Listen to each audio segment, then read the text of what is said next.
Hello friends, आपका स्वागत है हमारी यूट्यूब चैनल नाम बेसिक स्टडी चैनल में। देखिए, मैं आज आपके लिए मोस्ट इंपॉर्टेंट टॉपिक गिरनी है यानी कि पुलिस लेकर आया हूं, और जिसमें मैं आपको सबसे पहले बताऊंगा एकल गिरनी के बारे में। एकल गिरनी के बारे में बताऊंगा, और इसमें एकल गिरनी की मैकेनिकल एडवांटेज क्या होती है और वेलोसिटी रेशियो क्या होती है, और इसके परिणामी आर का फॉर्मूला, उसकी डेरिवेशन कराऊंगा। तो चलिए बिना टाइम वेस्ट किए स्टार्ट करते हैं। तो देखिए, सबसे पहले मैं आपको बताऊंगा कि एकल गिरनी कैसे कहते हैं। उसके बाद इसके दो पॉइंट होते हैं, एक सिंगल फिक्स पुली यानी कि अचल गिरनी और एक चल गिरनी।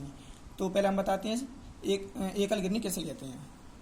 देखिए, इसमें क्या होता है कि जब किसी पुली ब्लॉक में, ये होता है इसका पुली ब्लॉक, इसमें केवल एक ही गिरनी लगी होती है, इसे कहते हैं हम एकल गिरनी। ठीक है, एकल गिरनी का प्रयोग कुएं से पानी निकालने में किया जाता है। आपने देखा होगा कुएं के ऊपर गिरनी लगी होती है एक, उसके लिए। अब बात करते हैं हम सिंगल फिक्स्ड पुली यानी कि अचल गिरनी की। देखिए, ये गिरनी अपने पुली ब्लॉक की सहायता से एक ही स्थिर बिंदु पर लटकी रहती है।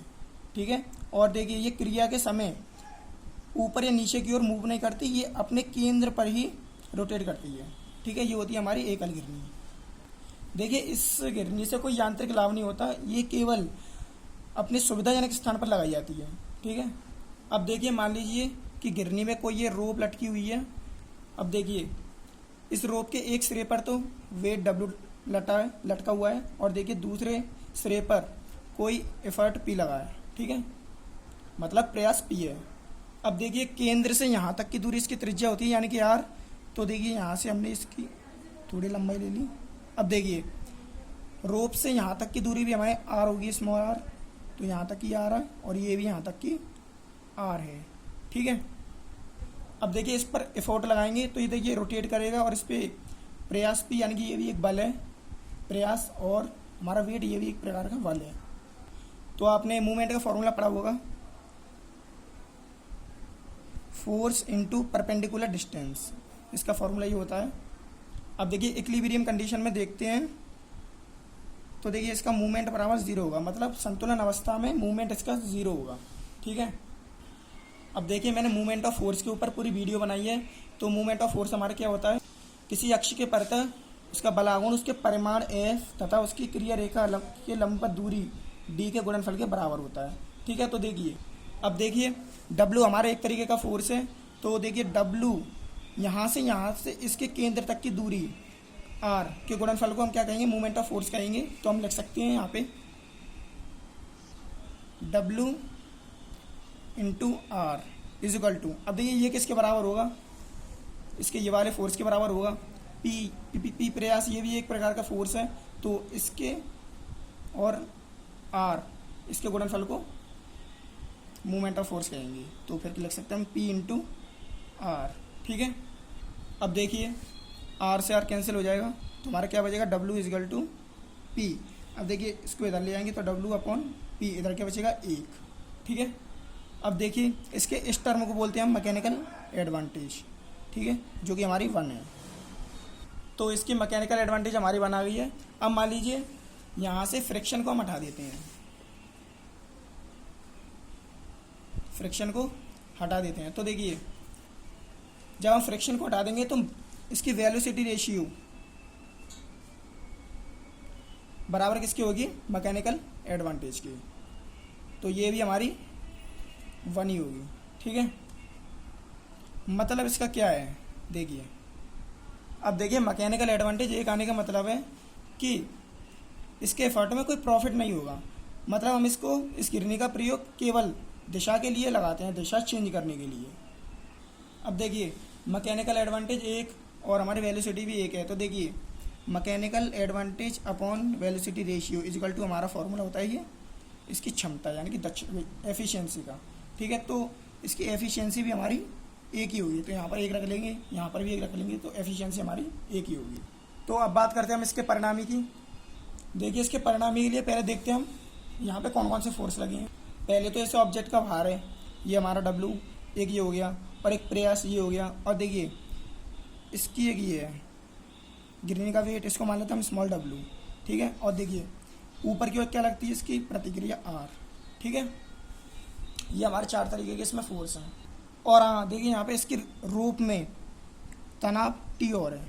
ठीक है, अब देखिए, जब हम इससे कार्य करेंगे, इस रोप को यहाँ से खींचेंगे, तब देखिए इसका चित्र कैसा होगा। देखिए कुछ इस प्रकार से होगा। इसमें एफोर्ट पी और देखिए घिरनी का भार हमारा नीचे ही रहेगा, इधर स्मॉल डब्ल्यू, ठीक है। और देखिए इसकी प्रतिक्रिया यहाँ पे होगी आर, ठीक है। तनाव टी यहाँ पर भी। देखिए इसकी रोप को हमने थोड़ा ऊपर की ओर यहाँ से बढ़ा दिया है, ठीक है। इसकी रोप है हमने ऊपर की ओर बढ़ा दिया है, तो हमारा पी और डब्ल्यू का बीच का कोण होगा, हम मान लेते हैं अल्फा है, ठीक है। तो इसका परिणाम ही हमारा किसके बराबर होगा, जितने भी बल हैं उनके बराबर। तो हम लिख सकते हैं R is equal to P plus W plus small W, ठीक है। अब देखिए गिरने का भार है हमारा स्मॉल डब्ल्यू, इसको हम 0 मान लेते हैं, यानी नगण्य मान लेते हैं, तो स्मॉल डब्ल्यू हमारा 0 है। तो हमारा क्या बचेगा, R is equal to P plus W, ठीक है। अब देखिए इसमें कौन कौन से फोर्स इक्वल हैं। देखिए डब्ल्यू के बराबर हमारा पी होगा, क्योंकि हम जितना फोर्स लगा रहे हैं उतना ही हम बल लगा रहे हैं, ठीक है। और इसमें तनाव भी हमारा सेम ही होगा, जब इसी रोप से हमारा तनाव है तो वो भी हमारा सेम होगा, तो टी भी इसके बराबर होगा। अब देखिए जब P के बराबर हमारा W है तो P की जगह हम लिख देंगे W, ठीक है। तो R इजकल टू P की जगह W यहाँ पे, तो W plus W is equal to कितना हो जाएगा 2W। इसको मान लेते हैं हम समीकरण नंबर 2, क्योंकि समीकरण हमारा नंबर 1 ये था, ठीक है। अब देखिए परिणामी R का फॉर्मूला आपने पढ़ा होगा, मैंने इसके ऊपर एक वीडियो बना दी है। तो देखिए परिणामी R फॉर्मूले के ऊपर वो हमारा समांतर चतुर्भुज का नियम, उस पर देखना। तो देखिए R बराबर root P square plus Q square plus 2PQ cos alpha, ठीक है। अब देखिए P की जगह मान लेते हैं हम एफर्ट P और Q की जगह मान लेते हैं हम W भार, ठीक है। तो देखिए R बराबर under root P square plus W square plus 2PW cos alpha.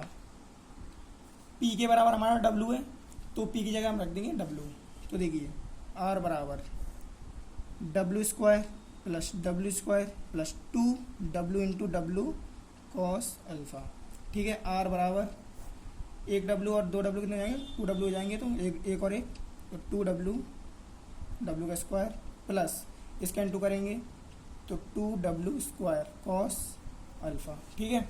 अब देखिए R बराबर इसमें से W स्क्वायर कॉमन ले लेंगे, तो W स्क्वायर कॉमन ले लिया, क्या बचेगा यहाँ पे 2 प्लस 2 कॉस अल्फा, ठीक है। W हमारा स्क्वायर के रूप में, तो रूट से बाहर आ जाएगा, तो क्या बचेगा R is equal to W 2 plus 2 cos alpha, ठीक है। तो ये हो गया हमारे परिणामी R का फॉर्मूला। तो अगली वीडियो में आपको चल गिननी के बारे में बताऊंगा। अगर आपको वीडियो अच्छी लगे तो वीडियो को लाइक करना और चैनल को सब्सक्राइब करना। Thank you.